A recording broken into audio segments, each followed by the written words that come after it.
Hola, ¿qué tal, amados hermanos?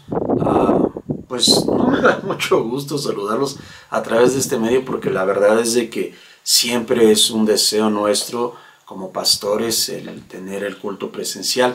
Lamentablemente está habiendo una ola de contagios y no queremos exponer a ninguno de ustedes. Es por ello que debido a las circunstancias, este domingo hemos decidido transmitir el culto, hacerlo online y no a través pues de manera presencial como siempre nos ha gustado a nosotros. Pero esto no es más que para el cuidado y protección de las familias de la congregación. Espero que pueda comprenderlo y pues en breve, ¿verdad?, poder reanudar nuestras actividades como congregación en todas y cada una de las áreas que tenemos siempre en la iglesia. Un gusto para ti que me oyes, que me escuchas por primera vez. Yo soy el pastor Paco Pérez. Para quienes ya nos conocen, ¿verdad?, pues un fuerte abrazo para cada uno de ustedes, amados hermanos. Déjenme centrarme en esta mañana de domingo en una palabra de ánimo, de fortaleza, precisamente en función de lo que estamos hablando, ¿verdad? Lamentablemente las campañas electorales, las aglomeraciones, pues han generado, ¿verdad?, lamentablemente en nuestra ciudad esta ola de contagio. Y creo que esto es un momento adecuado, un momento oportuno para hablar precisamente de fe. En épocas de crisis y dificultades, para aquellos que creemos y confiamos en el Señor, podemos tener dos actitudes. La primera de ellas es dudar del poder de Dios y de su soberanía. Lamentablemente vemos a Jesucristo de alguna manera siendo limitado, y no es que para Él haya algo imposible, porque la propia Escritura así lo dice, para Dios nada es imposible. Sin embargo, la incredulidad, el miedo, la angustia, la dificultad limita el actuar de Dios en nuestras vidas. Y para las personas que creemos en Él y que confiamos en Él, cuando permitimos que esto entre en nuestro corazón, la duda, la inseguridad, la desconfianza, sobre todo el miedo, puede generar precisamente el que no haya un fluir del poder de Dios y de su soberanía sobre nuestras vidas. Y esto es importante poder pues dejarlo siempre claro. Y la segunda, que es en lo cual realmente nosotros nos vamos a centrar el día de hoy en nuestro estudio, es creer y confiar que Dios está en el control a pesar de las circunstancias. Muchas veces cuando nosotros estamos con problemas de salud, cuando se está con problemas financieros, cuando se está con problemas matrimoniales, cuando se está con problemas de relacionamiento dentro de la familia, entre padres e hijos, hijos y padres, hermanos, hermanas, abuelos, abuelas, en fin, el seno familiar o aún dentro de la cuestión laboral. Esto genera incertidumbre, genera muchas dudas dentro del corazón de las personas, pero es precisamente en este momento cuando nuestra fe debe aflorar, cuando nuestra fe debe de brotar precisamente de lo más profundo de nuestro corazón. Hay un pasaje en la Escritura, en el Evangelio de Marcos, en el capítulo 9. Jesús está en el monte de la transfiguración con 3 de sus discípulos. Él viene de una experiencia sobrenatural tremenda, poderosa, maravillosa. Y cuando él está bajando, ¿verdad?, del monte, después de haber tenido esa experiencia gloriosa y majestuosa, se encuentra con un tumulto de gente. Había muchas personas aglomeradas, ¿verdad?, con los otros discípulos que se habrían quedado ahí al pie del monte. Y había una... disculpa. Había mucha incertidumbre, había muchas situaciones difíciles entre la relación de los discípulos y las personas que se encontraban ahí junto con ellos. Y lo que estaba sucediendo es que un joven que se encontraba con un espíritu inmundo habría sido llevado por su padre hasta los discípulos, pero estos lamentablemente no podrían haber liberado a este muchacho. A lo cual Jesús, ¿verdad?, después de esta experiencia gloriosa que acaba de tener, pues le genera malestar y les llama la atención de una manera muy, muy fuerte, ¿verdad?, llamándoles generación incrédula. Y Algo que llama mi atención de este pasaje es que en el versículo 23, Marcos 9:23, Jesús se acerca al hombre y empieza a dialogar y a platicar qué es lo que sucede, por qué su hijo se encuentra en esta condición. El hombre le dice que aquel espíritu mudo de repente lo lanza al fuego y hace cosas terribles y tristes con este muchacho. Y Jesús le dijo, versículo 23 del capítulo 9 de Marcos, si puedes creer, al que cree, todo le es posible. E inmediatamente el padre del muchacho clamó y dijo, creo, ayuda mi incredulidad. Jesucristo mira la situación a su alrededor, su entorno con sus discípulos, pero sin embargo cuando mira la situación en la que se encontraba este hombre junto con su hijo, esto trajo con misericordia al corazón de Jesucristo. Y esta misericordia tan grande y tan gloriosa que el Señor tiene para con nuestras vidas, le hace tomar una actitud diferente respecto al Padre. Le dice, si puedes creer, al que cree, todo le es posible. Al que cree. No sé qué situación estés pasando en este momento. ¿Qué circunstancia estés teniendo en tu vida en este instante? Sin embargo, dice claramente este texto, si puedes creer, al que cree, todo le es posible. ¿Pero creer en quién? ¿Creer cómo? ¿Creer de qué manera? Creer en Cristo Jesús. Él es el autor y consumador de nuestra fe, dice el autor de Hebreos. Puestos pues nuestros ojos en el autor y consumador de nuestra fe, Cristo Jesús. Nosotros necesitamos creer en Él. Y mucho más en la hora de la angustia, mucho más en la hora de la necesidad, mucho más en la hora que nosotros estamos pasando por aflicción, miedo, temor y circunstancias en nuestras vidas. Y es interesante la respuesta que este hombre le da a Jesucristo. Le dice, creo, ayuda mi incredulidad. Muchas veces cuando escuchamos el parecer de un médico, cuando escuchamos situaciones económicas que no se pueden resolver tan fácil, cuando escuchamos, o más bien cuando convivimos y vemos dificultades en nuestros relacionamientos con las personas a nuestro alrededor y vemos que estos no fluyen, que únicamente cuando nos juntamos o nos reunimos es para discutir y pelear y estar en constante conflicto, cuando estamos en un ambiente laboral totalmente adverso, en un ambiente laboral totalmente desfavorable, donde no hay una armonía y donde hay envidias y contiendas y muchas dificultades, cuando vemos que no fluye la relación entre padres e hijos, hijos y padres, hermanos, hermanas y demás familiares, y vemos todo un entorno grotesco, difícil de poder superar a nuestro alrededor, es cuando entonces nosotros empezamos a dudar, empezamos a tener duda en nuestro corazón. Este hombre habría sufrido al ver a su hijo padecer de este espíritu demoníaco, de esta enfermedad que le azotaba durante muchos años. Y Jesucristo le dice, al que cree todo le es posible. Y la respuesta del hombre es muy sabia. Le dice Jesucristo, ven y cree. Y el hombre dice, creo, ayuda mi incredulidad. Que Dios nos ayude en nuestra incredulidad. Que Dios quite todo miedo. Que Dios quite toda zozobra. Que Dios quite toda angustia. Que Dios quite todo pensamiento contrario al propósito y plan que Él tiene para con nuestras vidas. Un poco más adelante, los discípulos, hablando precisamente sobre la fe. En el capítulo 17 de Lucas, versículo 5, Lucas capítulo 17, versículo 5, se acercaron los discípulos precisamente hablando respecto de la fe. Y le dijeron los apóstoles al Señor, dice el versículo 5, aumentanos la fe. Jesucristo no los reprendió. Jesucristo no les llamó la atención por este pedido. Jesucristo, diferente de lo que habría sucedido en el pasaje que estábamos hablando de Marcos, Jesucristo les responde de una manera maravillosa a los discípulos ante este pedido. Los discípulos, con mucha humildad, Los discípulos, entendiendo que aún les faltaba mucho por aprender y depender de Dios, le hacen esta petición a Cristo Jesús y le dicen a Él: aumenta nuestra fe.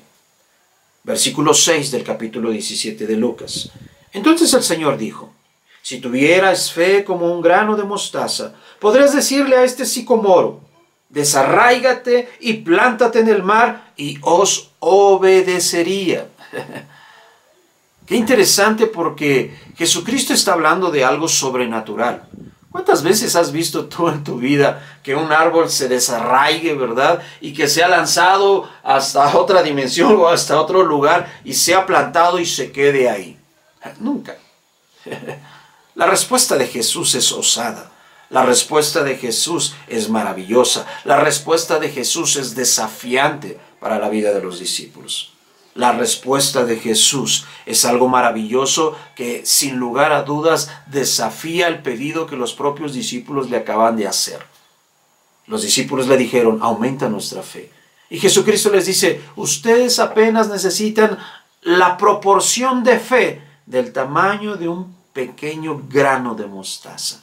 Tan pequeñito, tan chiquito. Si de este tamaño fuera realmente vuestra fe, le dirían a este árbol: arráncate, lánzate al mar, y ahí permanece.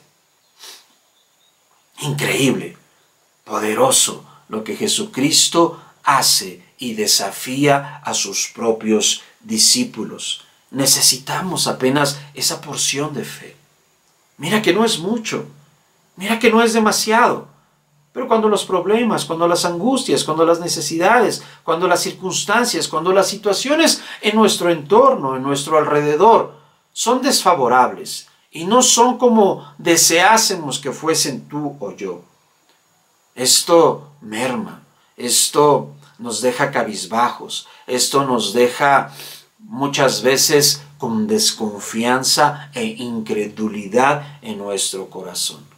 Es por ello que Jesucristo desafía a sus discípulos con algo tan pequeñito como un granito de mostaza. Y si de este tamaño, de esta proporción es tu fe, o su fe, o nuestra fe, cosas gloriosas y maravillosas podremos ver acontecer en nuestras vidas. Cosas que ojo no vio ni oído escuchó, como dice Job. Qué importante es que nuestra confianza, qué importante es que nuestra fe, qué importante es que nuestra credulidad sea depositada totalmente en Cristo Jesús. Y que toda incredulidad salga de nuestros corazones. Todo miedo, toda angustia, toda desesperación. Muchas veces bajo las circunstancias de la vida se nos vuelve difícil el poder comprender o entender que Dios está en el control. Cuando hay problemas de salud, insisto, cuando hay problemas financieros, cuando hay problemas de relacionamiento, cuando hay problemas laborales, cuando hay circunstancias que parecen desfavorables y que por más que, como se dice coloquialmente, se le echa ganas, por más que se le intenta y se le busca de tal o cual manera y no se resuelven las circunstancias, entonces decimos: no es posible. No podemos continuar. No podemos seguir adelante. Y esto genera desesperación, angustia, miedo y tantos otros sentimientos y emociones dentro de nuestros corazones que neutralizan nuestra fe, neutraliza nuestra confianza en Dios. Y esto precisamente es lo que Dios no quiere que pase. Esto precisamente es lo que Dios no quiere que suceda. Por eso este hombre, cuando se acerca a Jesús y Jesús mira la condición de su muchacho, dice: cree, porque al que cree todo le es posible. Y con mucha sabiduría el hombre le responde: Señor, creo, ayuda en mi incredulidad. Que Dios ayude a tu incredulidad, que Dios ayude en mi incredulidad, que Dios ayude en nuestras dudas, cuando nosotros pasamos por problemas y dificultades. Que Dios pueda venir con su Santo Espíritu, revestirnos de certeza, de certidumbre, de confianza, de saber que Él está en el control. Dios está en el control, aunque no lo parezca. Él es soberano. Independientemente de la circunstancia o situación en la que te encuentres el día de hoy. Si tú has entregado tu vida a Cristo Jesús, tú sabes lo que es fe. Y si tú no lo has hecho, te invito a que lo hagas el día de hoy. Que abras tu corazón y que le digas, ven a mi vida, entra en mi ser, transfórmame, cámbiame, moldéame. Hazme ser una persona que crea, que confíe. Confiamos en tantas cosas. Confiamos en tantas cosas tan superficiales, tan pasajeras, que no son ni siquiera del tamaño de un grano de mostaza. Confiamos en que una empresa puede hacernos un préstamo para salir del problema financiero. Confiamos en que una pastilla o un medicamento puede ayudarnos a resolver alguna situación de salud. Confiamos en que un psicólogo nos va a escuchar y eso nos va a ayudar a resolver nuestros problemas y dificultades de relacionamientos. Confiamos en tantas cosas. Hay gente que confía en un yerbero. Hay gente que confía en un huevo que se lo pasan por el cuerpo y que esto aparentemente les va a quitar todos los males que traen. Pero qué difícil es confiar en Dios. Qué difícil es confiar en nuestro Señor. Qué difícil es creer que Él está en el control. Y de esto se trata esto.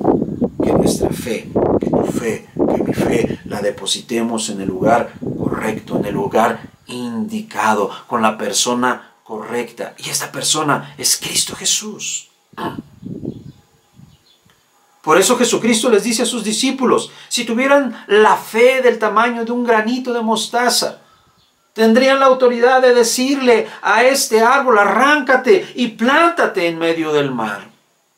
Fue esa fe poderosa, fue esa fe que tenía el propio Jesús. Escucha lo que digo. Porque Jesucristo dice, nada hago si no veo antes que el Padre hace. Jesucristo recriminó la incredulidad de las personas que estaban ahí y que no habían podido expulsar al demonio que azotaba, que asolaba la vida de este joven. Jesucristo reprendió el demonio, dice la palabra, y éste inmediatamente salió atormentado ante la autoridad de Cristo Jesús, del texto de Marcos en el capítulo 9. Y el joven fue libre en aquel momento.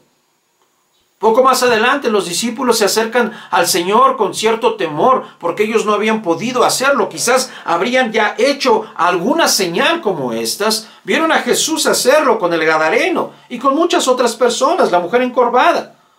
Y se acercan a Jesús y le preguntan, Maestro, ¿por qué nosotros no pudimos? ¿Por qué nosotros no pudimos expulsar este demonio? Jesucristo les responde, porque este género solamente sale con oración y ayuno. Oración y ayuno. Qué importante es que cuando tú estés en tiempos de crisis, ores. Clames a Dios, ruegues a Dios, supliques a Dios, porque esto genera fe, esto produce fe. La oración produce fe en nuestros corazones. La oración revitaliza nuestro espíritu. La oración en el momento de crisis es uno de los remedios más eficaces que podemos poner en práctica para nuestras vidas. Jesucristo les dijo, oración y ayuno. Solamente a través de esto, este género, esta forma demoníaca saldrá de la vida de las personas. Yo te pregunto, ¿cuántas veces has ayunado por tu familia? ¿Cuántas veces al día oras por tu matrimonio? ¿Cuántas veces al día oras por tu salud?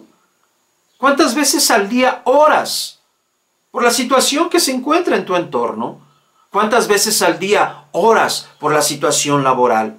¿Cuántas veces al día oras para que sean suplidas tus necesidades financieras o económicas?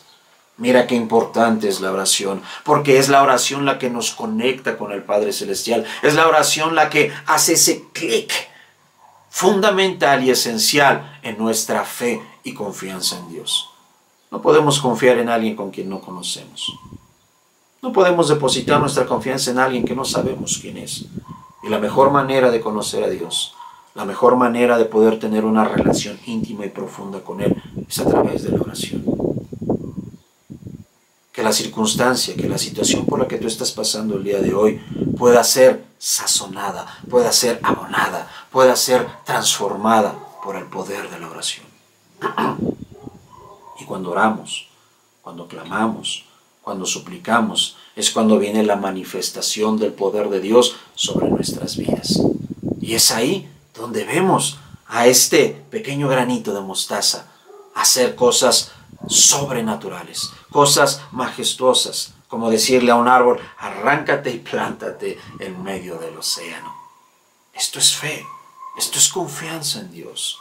Y es eso precisamente lo que el Señor anhela y desea de tu persona, de mi persona y de cada uno de aquellos que le seguimos y le servimos. Confianza en Él. Y esta confianza va a ser abonada, va a ser edificada, va a ser levantada a través de la oración, de la comunión con Él y de su palabra. Porque es la palabra la que produce fe, dice Romanos.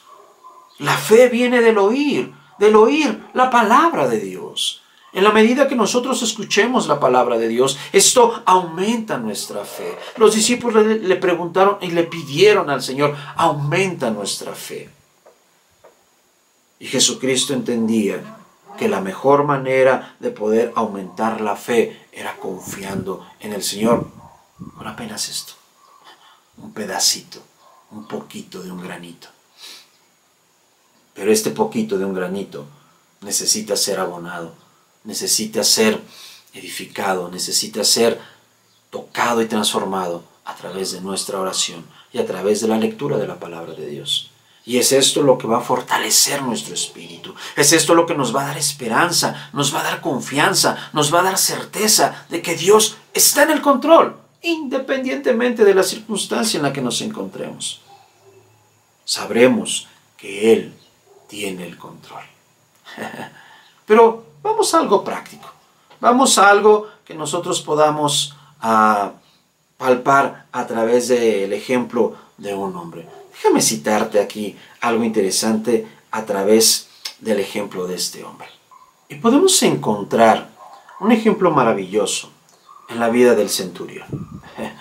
El Evangelio de Lucas, en el capítulo 7, nos narra precisamente esta historia a partir del versículo 1. Lucas 7, 1. Y vamos a ver aquí, en este ejemplo de este hombre, que, mira, me llama la atención porque él no era judío.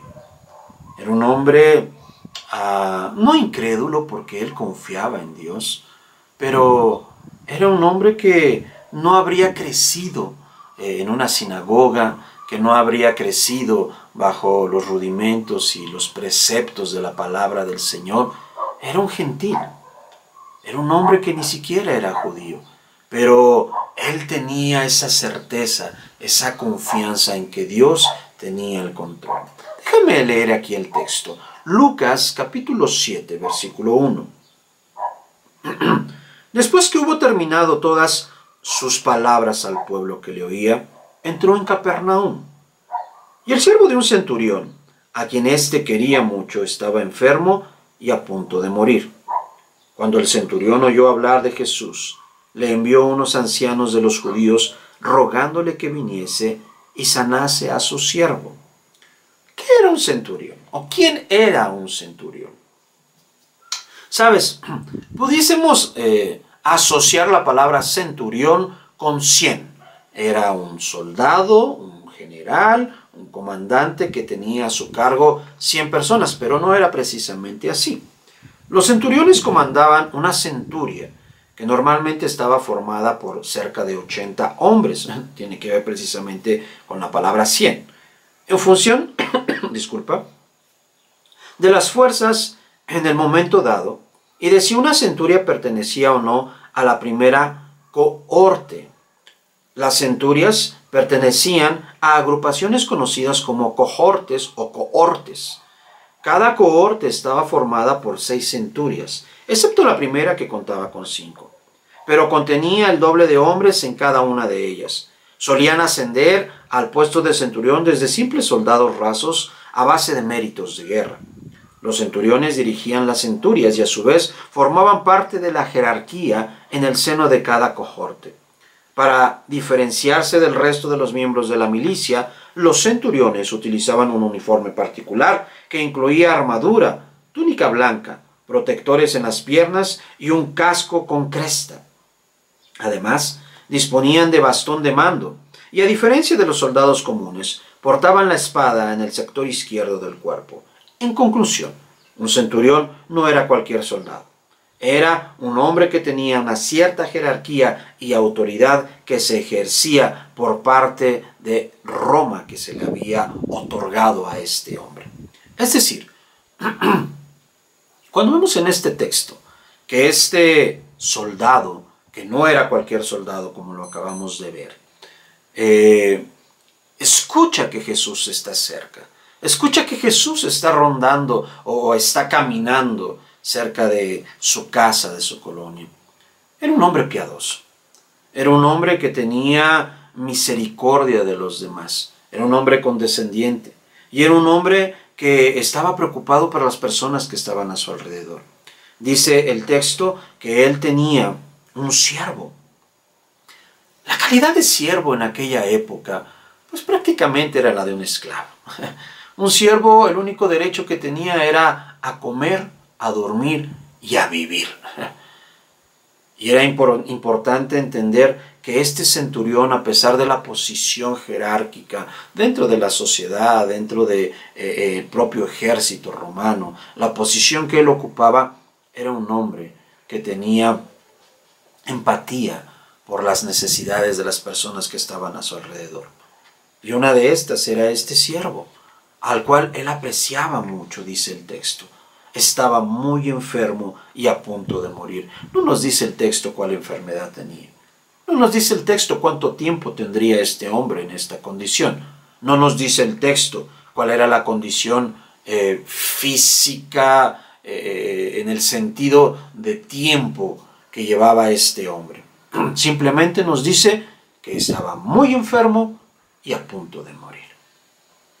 Cuando el centurión oyó escuchar que Jesucristo estaba, él con mucha sabiduría envía a algunos de los ancianos judíos, hombres a los cuales él de alguna manera les había dado o hecho un favor. Sin embargo, no fue esta la principal causa por la cual los envía. Este soldado entendía principios de autoridad que vamos a ver un poco más adelante. Pero estos hombres sabían lo piadoso, lo bondadoso, lo empático que este centurión era con las personas a su alrededor. Que cuando se acercan a Jesús, le dicen lo siguiente, Lucas capítulo 7, versículo 4. Y ellos vinieron a Jesús y le rogaron con solicitud diciéndole, es digno de que le concedas esto, porque ama a nuestra nación y nos edificó una sinagoga. Es decir, este centurión no solamente era un hombre piadoso con este siervo que estaba enfermo. Este centurión además era un hombre piadoso con los judíos. Era un hombre que había construido o ayudado a construir una sinagoga para la gente que estaba a su alrededor sin ninguna necesidad. ¿Por qué no tenía necesidad de ello? Pero era un hombre que tenía temor de Dios. Y el temor de Dios es el principio de la sabiduría. Y el principio de la sabiduría es aborrecer todo lo malo, todo lo que no es bueno. Era un hombre que confiaba en Dios. Era un hombre que tenía certeza de que Dios estaba en el control de todas las cosas a su alrededor, y en este caso de su siervo. Es por ello que este centurión les pide el favor. Mira qué importante esto, porque al final es un favor que él pide. Él pudo haber mandado a otros soldados. ¿Estás de acuerdo que él tenía a su cargo por lo menos 80 soldados? Pudo haber enviado 10, 20, 30. Vayan y tráiganme a este Jesús. Y ni siquiera como un pedido, una orden. Yo estoy pidiendo que él venga a verme. No. Algo interesante de esta historia es que este centurión pidió el favor de otras personas que no estaban precisamente bajo sus órdenes, que no estaban precisamente bajo su autoridad o dominio, entendiendo, claro, que él era un soldado y que él gobernaba hasta cierto punto, ¿verdad?, sobre los judíos. Pero comprendiendo esto, él le pide el favor a un subordinado, a una persona que jerárquicamente dentro de la sociedad de aquella época, pues no tenía realmente la misma posición que él. Y él les pide a estos ancianos que vayan hasta Jesús y que le pidan este favor que ni siquiera era para él. Era para un siervo, no nos dice qué siervo era, pero posiblemente judío también. Y es entonces donde vemos cómo este hombre agradó el corazón de Jesús. Por todas las circunstancias que hay en su entorno, por todo lo que está a su alrededor. Este centurión era un hombre de honra, que su entendimiento buscaba agradar a Dios. Él edificó una sinagoga sin ser judío. Este hombre se había ganado la simpatía y el cariño de las personas que estaban a su alrededor. No sabemos cuánto tiempo ya tenía viviendo en aquel lugar. El texto no nos dice, disculpa, el texto no nos dice cuánto tiempo él ya tenía viviendo en aquella región. Sin embargo, el poco o mucho tiempo que él tenía ahí mostraba y manifestaba que era un hombre piadoso, que era un hombre que tenía cierto temor hacia el Señor. Era un hombre que era, insisto, empático y condescendiente con las personas a su alrededor. Seguramente era un hombre popular entre las personas por el favor que éste hacía, no solo a algunos, sino a muchas personas. Versículo 6. Lucas 7:6. Y Jesús fue con ellos. Pero cuando ya no estaba lejos de la casa, el centurión envió a él unos amigos diciéndole: Señor, no te molestes, pues no soy digno de que entres bajo mi techo, por lo que ni aún me tuve por digno de venir a ti. Pero di la palabra y mi siervo será sano. ¡Wow! Qué maravillosa lección de humildad vemos aquí. Entendamos que el centurión era un soldado que tenía una posición dentro de la sociedad y que Jesús apenas era un simple profeta quizás para los romanos de los judíos. Que Jesús era un hombre que hacía algunas señales y prodigios, pero al final de cuentas un subordinado. Pero mira la humildad con la cual este hombre trató a Jesús. Cuando Jesús estaba cerca de su casa, ahora le envía a unos amigos. Primero le envía a algunos ancianos judíos. Ahora personas cercanas, próximas a él, diciendo: Señor, no te molestes en entrar en mi casa, porque no soy digno de que entres bajo mi techo. ¿Será que la casa de este hombre era fea? ¿Será que donde él habitaba era un lugar sucio, descuidado? No lo creo. Y no lo creo por la posición que él tenía. Seguramente era un lugar acogedor, era un lugar bonito, era un lugar agradable. Pero esta no era la preocupación de este hombre, sino el sentirse digno de que Jesús viniese hasta su hogar, viniese hasta su casa. Es más, dice el texto, ni siquiera yo me sentí digno de venir hasta ti. Es por ello que primero envié a estos ancianos.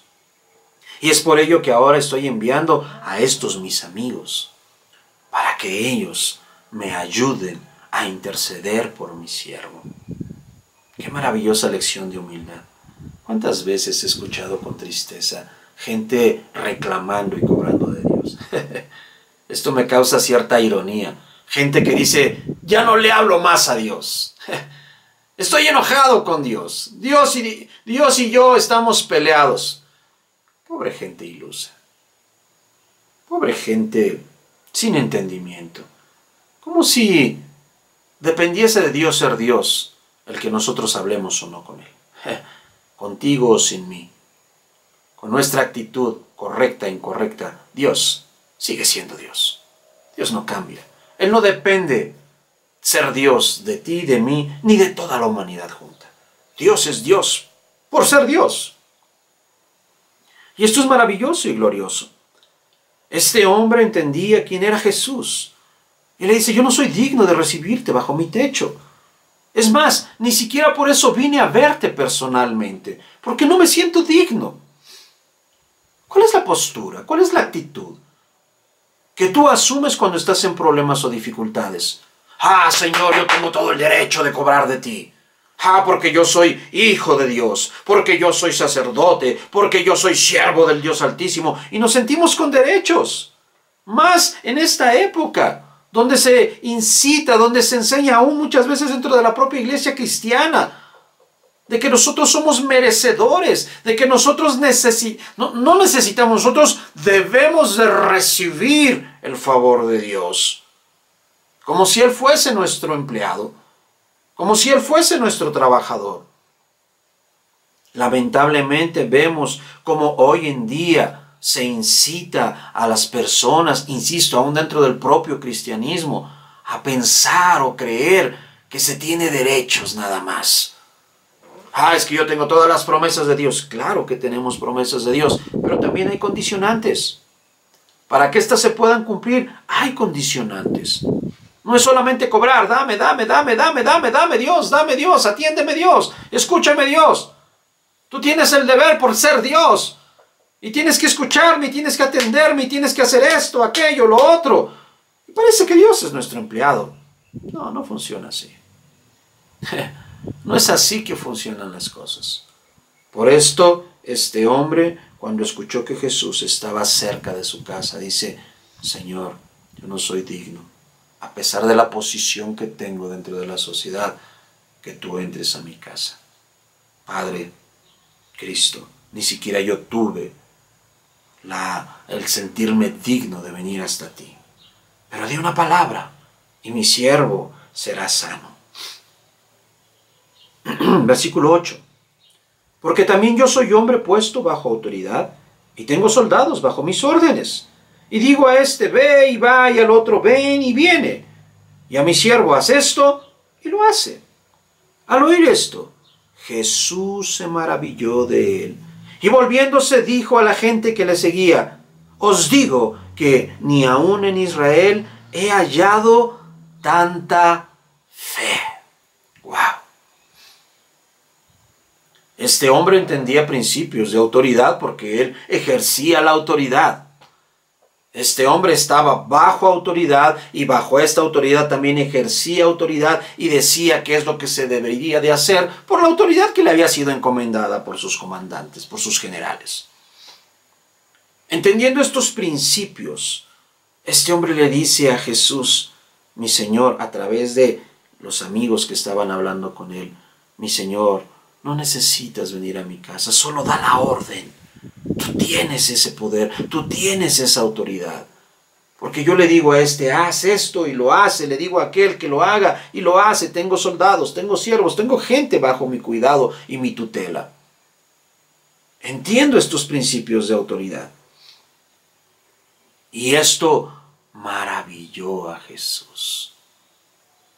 Esto hizo que Jesús se volviese a la gente y les dijese, ni en todo Israel he hallado tanta fe como la de este soldado que no es judío, como la de este hombre que es un gentil, como la de este hombre que no es precisamente de nuestra religión. Y esto agradó el corazón de Jesús. La fe y la confianza que este hombre tenía en Cristo Jesús. No fue exigiendo, no fue pidiendo, no fue cobrando, no fue ordenando y mandando, que él tenía toda la autoridad para hacerlo sobre la persona de Jesús, humanamente hablando. Sin embargo, la actitud que él tomó fue una actitud de humildad, una actitud de simplicidad, una actitud de sencillez. Y este hombre entendía que Cristo Jesús tenía poder y autoridad para sanar a su siervo que él tanto amaba. Y es entonces cuando él dice, mi Señor, no vengas a mi casa, solamente da la orden y yo sé que tú lo harás. Versículo 10. Y al regresar a casa, los que habían sido enviados hallaron sano al siervo que había estado enfermo. La palabra de Jesús fue hasta aquel lugar donde se encontraba, en aquella casa que nunca entró, que nunca llegó, pero que sí, la palabra dada por Jesús con autoridad alcanzó la sanidad para la vida de este hombre. Muchas veces quizás has venido a la iglesia, otras veces ha sido quizás alguna otra, y llegamos exigiendo y cobrando de Dios, y no hay respuesta por nuestra actitud. Pero vemos aquí en este texto cómo este centurión intercedió, pidió por el favor para una persona que estaba bajo su cuidado. Para esto no le importó a él. Fue un hombre que actuó con sabiduría, con gracia, con entendimiento, pero por encima de todas estas cosas, con fe en que Cristo Jesús tiene el poder y la autoridad para hacer lo que parece imposible a los ojos de los hombres. Que así sea en tu vida, que así sea en mi vida, que podamos confiar y descansar en nuestro Señor, que podamos tener la fe del tamaño de un granito de mostaza y poder descansar en Él sin importar la circunstancia en la que nos encontremos el día de hoy. Que Dios pueda activar tu fe, que Dios pueda fortalecer tu fe, que Dios pueda actuar en tu vida. Insisto, si tú ya le has entregado tu corazón a Jesús, aleluya, confía en Él. Pero si aún no lo has hecho, este es un buen momento. Déjame ayudarte a través de esta pequeña oración. Que Dios pueda guiarte y Dios pueda ayudarte a entregar tu vida, tu confianza, la certeza de tu ser a nuestro amado Dios. Repite junto conmigo. Padre, este día yo confío en Cristo Jesús. Le entrego todo mi ser, mis anhelos, mis deseos, mis miedos, mis confianzas y desconfianzas, todo lo que soy le pertenece a Él. Perdona mis pecados, perdona mis transgresiones, quita toda incredulidad de mi corazón. Ayúdame a confiar en este Jesús del cual habla la palabra, del cual habla este hombre que está compartiendo hoy. Ven a mi vida, entra en mi ser, toma el control de ella. Sé el dueño y Señor de mi ser y de mi corazón. Ayuda en mi incredulidad y ayuda en las circunstancias difíciles que estoy pasando en mi vida. Reconozco que la vida, la muerte y la resurrección de Cristo Jesús me da esperanza y confianza de una vida eterna y una vida abundante en esta vida, en humildad y en sencillez. En el nombre de Jesús te lo pido, Padre. Amén. Si tú acabas de hacer por primera vez esta oración, yo te felicito. Te invito a que busques un lugar donde congregarte. Si estás aquí en Zacatecas, te invitamos a nuestra congregación, aquí en la privada de Eduardo Pancourt, número 123, Colonia Vancomer, a contraesquina del teleférico. Pero si te encuentras en alguna otra ciudad, en algún otro país, que Dios pueda guiar tus pasos para un lugar donde se enseñe la sana doctrina y puedas crecer en fe y en gracia. Tú que ya eres de casa, te invito a que sigas confiando en Dios, en que tu confianza no salga de Él. De la misma manera como aquel joven fue libre en aquel día, que Jesús fue y oró por él. De la misma manera como este siervo del centurión fue sano, así puedas tú recibir sanidad el día de hoy. Así tú puedas recibir conforto en medio de la desesperación que estás pasando el día de hoy.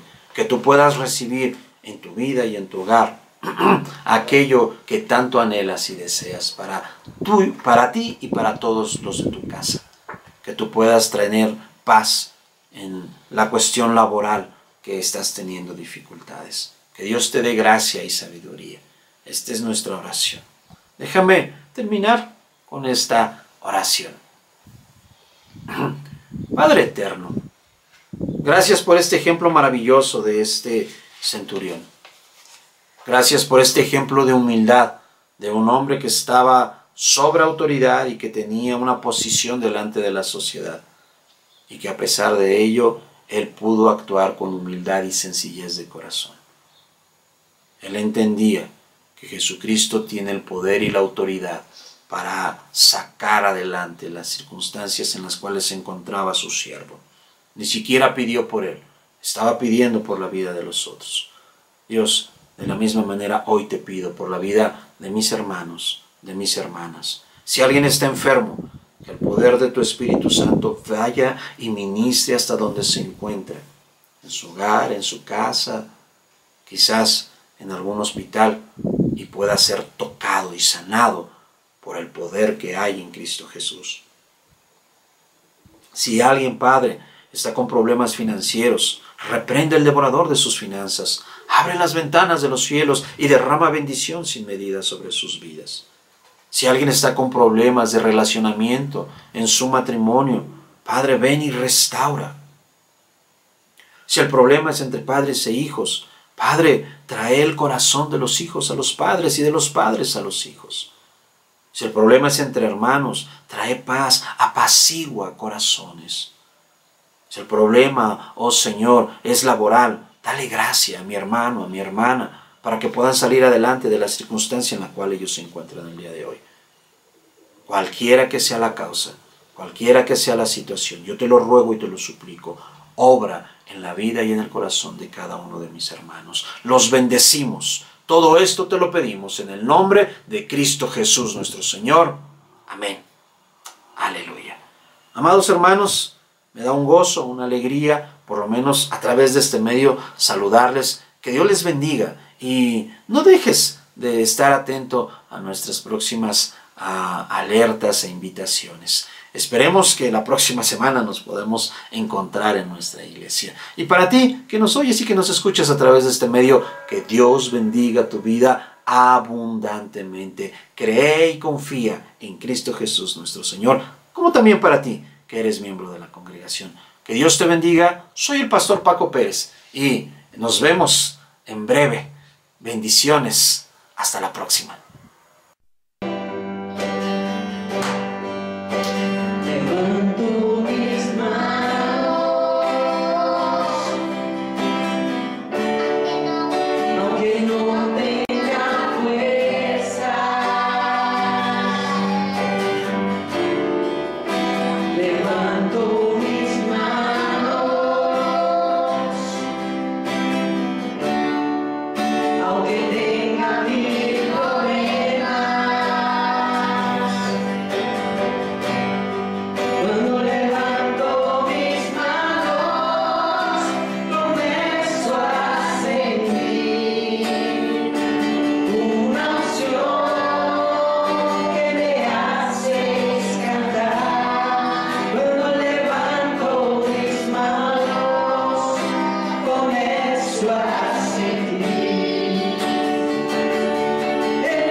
Todo